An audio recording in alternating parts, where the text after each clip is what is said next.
سيف فاروق جعفر خلاص خلصناها الحمد لله.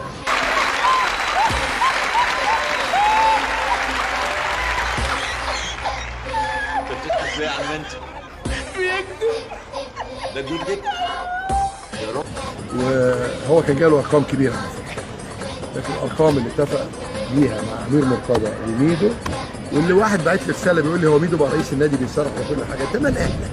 انت مال امك؟ انت مالك؟ انت مال شكلك؟ وانت مال اهلك؟ انت مالك؟ بشكرك طبعا سيف. خلصنا عقد الحمد لله. واحد بيقول لي فين التوقيع؟ هوريه لك حاضر.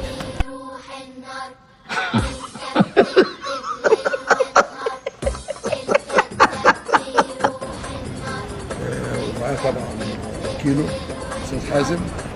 استاذ حازم فيه عيب واحد وهو كرتون، اخلص من الكرتون.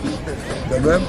احنا كده خلصنا كل اللعيبه اللي هي ليها تكليف. يلا يا راجل بلا كذب بقى، بولسك ده كذاب كذب الابن. صلحنا عقد سيف الجزيري وعملنا له سنتين جداد مش كده، وحمزه المسلوسي خلص وسيف خلص. احنا في انتظار الست والدته المحترمه، وده شيء محترم منه ان هي تيجي واحنا بنوري العقد للناس. انا خلاص 4 سنين، كل سنه بكام. بشكره جدا جدا، بس جدا بشكر طبعا سيف انه خلص، لان ده ناديه بصرف النظر عن مين والده. لا هو متربي في النادي يعني، حتى لو ابوه مش فاروق جعفر، لا هو اصلا متربي يعني، طالع من 7 سنين. انت عندك 7 سنين. مش عايز اقول له، عشان اقول لك كنت بشيب على سيف. وانت يا سيف نفسك تلعب فين؟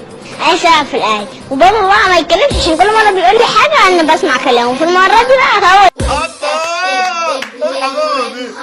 لا لا لا لا 1 2 3 4